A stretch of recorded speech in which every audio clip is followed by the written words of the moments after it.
Hello guys, welcome to throne academy. நம்ம இன்னைக்கு இந்த வீடியோ பதிவில் நவம்பர் 18க்கான நடப்பு நிகழ்வுகள் தான் பார்க்க போகிறோம். ஸோ நம்ம ஆல்ரெடி சொல்கிற மாதிரி தான் டெய்லி பேசிஸில் தினமணி நியூஸ் பேப்பர் போட்டுட்ருக்கோம். அட் த சேம் டைமில் தினமணி நியூஸ் பேப்பர்லேருந்து மட்டும் குயிஸ் போட்டுட்ருக்கோம். ஸோ இதை பற்றி நிறைய இன்ஃபர்மேஷன் தெரிஞ்சுக்கணும். நம்ம வீடியோ கீழே டெலிகிராம் லிங்க் கொடுத்துட்றேன். அதில் ஜாயின் பண்ணாதவங்க ஜாயின் பண்ணிக்கோ. ஜாயின் பண்ணவங்களுக்கு ஒரு அப்டேட் கொடுத்துட்றேன். எல்லாருமே குயிஸ் அட்டன் பண்ணிக்கோங்க. அது ரொம்ப யூஸ்ஃபுல்லாக இருக்குன்றத சொல்லிட்டு ஃபர்ஸ்ட் நியூஸ் ஸ்டார்ட் பண்ணிடலாம். பாருங்கள், ஃபர்ஸ்ட் நியூஸ் பாருங்கள். பிரதமர் மோடிக்கு, ஓகேங்களா, ஓகே, இது செகண்ட். பிரதமர் மோடிக்கு நைஜீரியாவின் உயரிய விருது கொடுக்கப்பட்டிருக்கு. அந்த விருதோட பெயர் பார்த்தீங்கன்னா grand commander of the order of the Nigeria. Note பண்ணுங்க, grand commander of the order of the Nigeria அப்படின்ற ஒரு பட்டத்தை வாங்கியவர் யாருன்னு சொல்லிட்டு கேட்பாங்க. யார் சொல்லணும்? நம்ம பிரதமர் மோடியே சொன்னால் போதுமானது. ஸோ இதுக்கு முன்னாடி இது யாருமே வெளிநாட்டவர்களுக்கு கொடுக்க மாட்டாங்க, அவங்களுக்கு தான் கொடுத்துருப்பாங்க. ஸோ இதுக்கு முன்னாடி ஒருத்தர் வாங்கியிருக்காங்க. யாருன்னு பார்த்தீங்கன்னா 1969ஆம் ஆண்டு எலிசபெத் மகாராணிக்கு, சரிங்களா, பிரிட்டன் எலிசபெத் மகாராணிக்கு கொடுக்கப்பட்டிருக்குன்னு சொல்லிட்டு சொல்லியிருக்காங்கப்பா. ஸோ இரண்டாவது வெளிநாட்டவர்னு கேட்டாங்கன்னா யார்? நம்மளுடைய பிரதமர் மோடி தான். அப்போ பாருங்கள், grand commander of the order of the Niger அப்படின்ற ஒரு விருதை முதல்ல ஒரு வெளிநாட்டவர் வாங்கினாங்கன்னா எலிசபெத் மகாராணி. இரண்டாவது வாங்கியவர் நரேந்திர மோடி அப்படின்றத இங்கே சொல்கிறாங்க. அடுத்தது, ஸோ இன்னொரு இன்ஃபர்மேஷன் பாருங்கள். இந்த விருதின் மூலம் சர்வதேச அளவிலான 17வது உயரிய விருதை பிரதமர் மோடி பெற்றார். அப்போ இது வரைக்கும் 17 உயரிய விருதுகள் யார் பெற்றிருக்காருன்னு பார்த்தீங்கன்னா பிரதமர் மோடி பெற்றிருக்கிறார் அப்படின்றத குறிப்பிட்டிருக்காங்க. நெக்ஸ்ட் ஒன், ஹைப்பர்சோனிக் ஏவுகணை சோதனை வெற்றி அப்படின்னு சொல்லிட்டு கொடுத்துருக்காங்க. ஹைப்பர்சோனிக்ன்றது ஒலியை விட வேகமாக போகக்கூடியதான். கிட்டத்தட்ட 1500 கிலோமீட்டர் தொலைவு பாய்ந்து தாக்கும் சக்தி கொண்டது. இதை உருவாக்கிய அமைப்பு அப்படின்னு சொல்லிட்டு கேட்டாங்கன்னா 2 நிமிஷம் தான் வச்சுக்கோங்க. டிஆர்டிஓ. நம்ம தொடர்ந்து நாட்களில் இந்த டிஆர்டிஓவை பற்றி படிச்சுட்டே வந்துட்டே இருக்கோம். ஸோ இந்த டிஆர்டிஓ இதை மட்டும் உருவாக்குறாங்க. ஹைப்பர்சோனிக் மட்டும் பிருத்திவி, ஆகாஷ், அக்னி இந்த எல்லாமே யார் உருவாக்குறாங்கன்னா டிஆர்டிஓ தான். அப்படி எங்கேயும் நோட் பண்ணிக்கோங்க. டிஆர்டிஓ என்ற அமைப்பு தான் உருவாக்கி வச்சிருக்காங்கன்றதை தெரிஞ்சுக்கணும், போதுமானது. அடுத்தது, முதல்வர் ஸ்டாலினுடன் நிதி ஆணைய குழு இன்று ஆலோசனை அப்படின்னு கொடுத்துருக்காங்க. ஸோ நிதி ஆணையம் அப்படின்றது பார்த்தீங்கன்னா 16வது நிதி ஆணையத்தின் தலைவர் யாருங்க? அரவிந்த் பனகாரியா அப்படின்றது உங்களுக்கு நல்லாவே தெரியும்.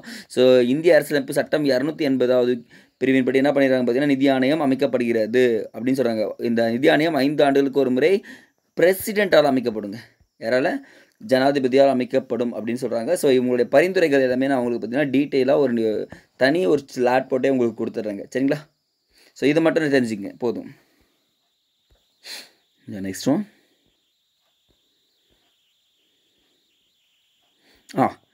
இந்திய மாணவர்களை சர்வதேச அளவில் தயார்படுத்துவதே தேசிய கல்விக் கொள்கை அப்படின்னு சொல்லிட்டு கொடுத்துருக்காங்க. ஸோ நம்ம தெரிஞ்சுக்க வேண்டிய விஷயம் என்னென்னு பார்த்தீங்கன்னா தேசிய கல்விக் கொள்கை எல்லாம் கிடையாது. இதில் இருக்கிற இம்பார்ட்டன்ஸ் நமக்கு ஜிகேக்கு தேவையானது. 2047ஆம் ஆண்டிற்குள் வளர்ச்சியடைந்த இந்தியாவை உருவாக்குகிறோம்.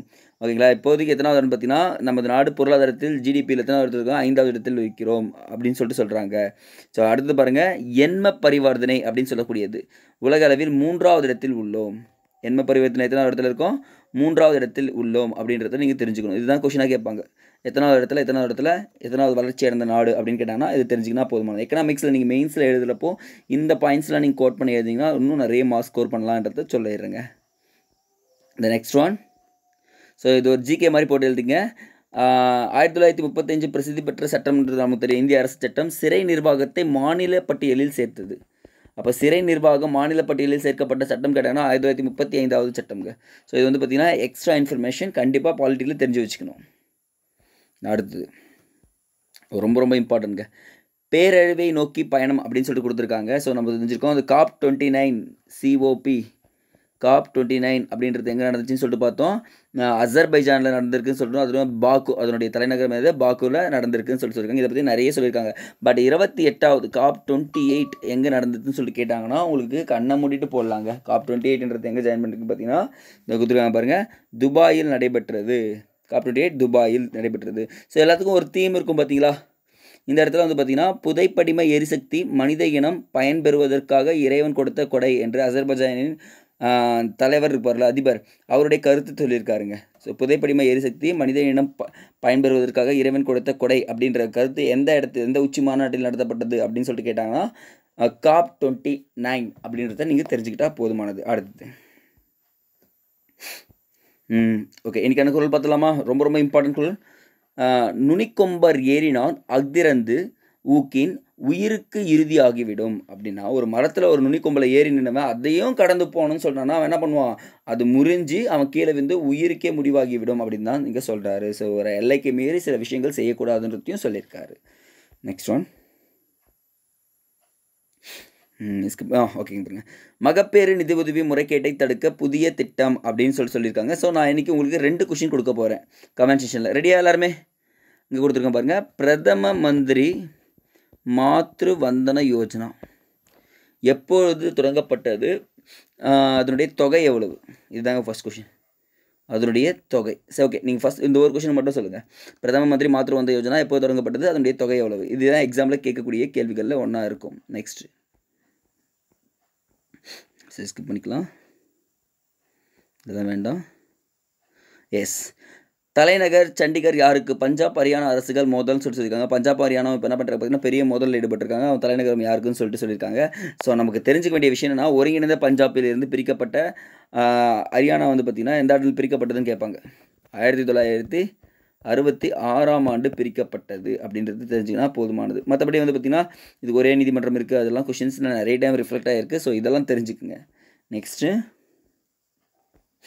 இதை பற்றி 2 வீக்ஸாக நான் ஃபாலோ பண்ணிட்டு வரோம். காசநோய் தடுப்பு நடவடிக்கைகள் மாதந்தோறும் ஆய்வு செய்ய முடியும்னு சொல்லிட்டு கொடுத்துருக்காங்க.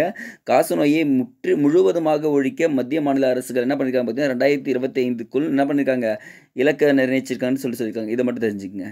நெக்ஸ்ட் ஒன் பிரபஞ்ச அழகி, இது இம்பார்ட்டன்ட்ங்க. பிரபஞ்ச அழகி வந்து பார்த்திங்கன்னா மெக்சிகோவில் நடந்தது. அதில் மிஸ் யூனிவர்ஸ் என்ற இறுதிப் போட்டியில் ஜெயித்தவங்க யாருன்னு பார்த்தீங்கன்னா விக்டோரியா கியார்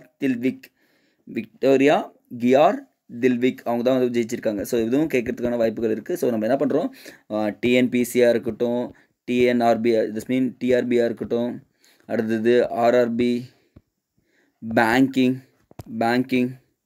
இது எல்லா எக்ஸாமுக்குமே வந்து பார்த்திங்கன்னா நம்மளுடைய கரண்ட் அஃபேர்ஸ் 100% பயனளிக்கும் அப்படின்றத நான் சொல்லிடுறேன். அது மட்டும் இல்லாமல் கரண்ட் அஃபேர்ஸ்ன்றது இன்றைய நிகழ்வு நாளைய வரலாறு அப்படின்றத மைண்டில் ஏற்றிக்கிங்க, எல்லாமே ஈஸியாக புரிஞ்சுருங்க. சரிங்களா? சரிங்க, இதோட நியூஸ் முடியுது. அடுத்த வீடியோவில் சந்திக்கலாம். கொஷினுக்கு மறக்காமல் ஆன்சர் பண்ணுங்கள். தேங்க்யூ.